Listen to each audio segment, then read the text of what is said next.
Try GoToMeeting free for 30 days. Visit gotomeeting.com/techpodcasts. Another day, another Gmail outage today. People who tried to access Google's email service, Gmail, actually had some problems accessing both their address book as well as their entire inbox, depending on who you are.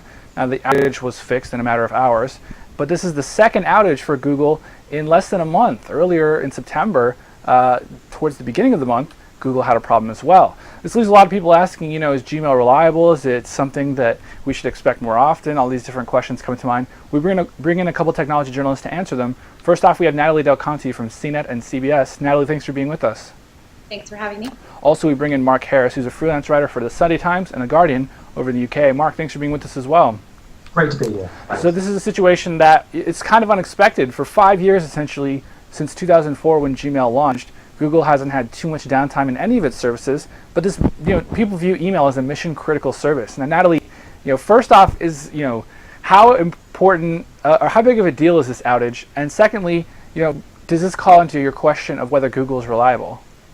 Well, it's funny because I think Google has had more outages in 2009 than ever before. We've seen the search go down. Earlier this year, they put malware marks on every search result on the entire internet. Then we've seen Gmail go down pretty regularly lately, only for an hour or two. And, how can you live without your Gmail? You can. We've lived without email for years, so that's not really the issue here.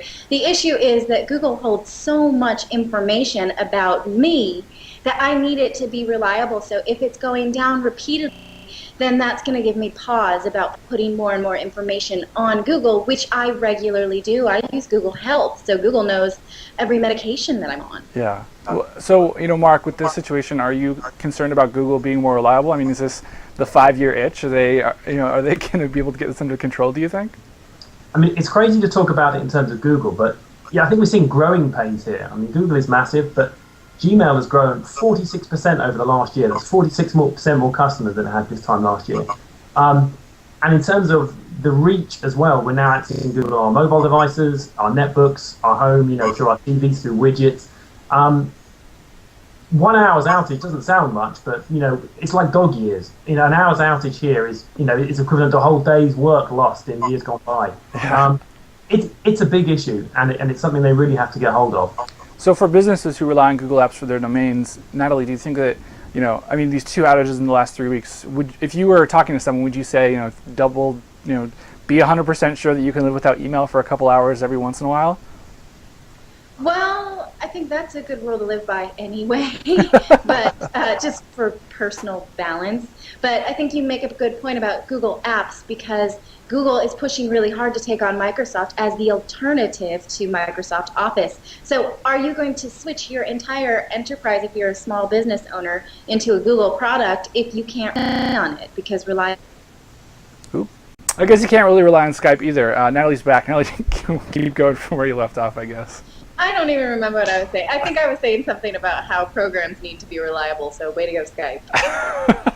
So, Mark, business-wise, if you're mission critical, are you going to use Gmail at this point?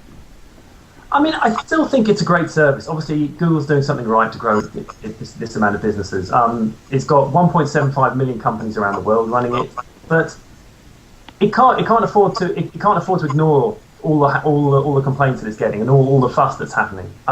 I talked to the head of Amazon's web services, and he was really upfront about it. And he said that the mantra they live by is, you shouldn't wake up in the morning terrified of your competitors. You should wake up terrified of your customers. Part of the beauty of the cloud is that you can move providers really quickly. You can use be using something one day and then just go somewhere else the next. And this is something that Google really has to think about. Yeah, I think Google's right now its own worst enemy. I don't exactly see Yahoo Mail's features as super exciting. Obviously, MSN is more a personal email service. You can't really use it for business like you could with Outlook, which is the service Microsoft pushes primarily. So at this point, I'm still going to be using Gmail for the foreseeable future. I'm not too worried about an hour outage here or there. Of course, I guess there are a lot of people who just can't live without their Gmail for 2 hours, but somehow I guess they'll deal. Anyway, guys, we're going to leave it there. We're out of time. Natalie Del Conte from CNET and CBS. Thanks for coming on the program. Also, Mark Harris, who's a freelance writer for the Sunday Times and The Guardian over in the UK. Thanks for being with us as well. Thanks a lot. I'm Rendell Bennett, and don't forget you can catch us on iTunes. We're on YouTube. Maybe YouTube. I guess that's owned by Google. They stay up every once in a while. And catch us anywhere where you can. See you later.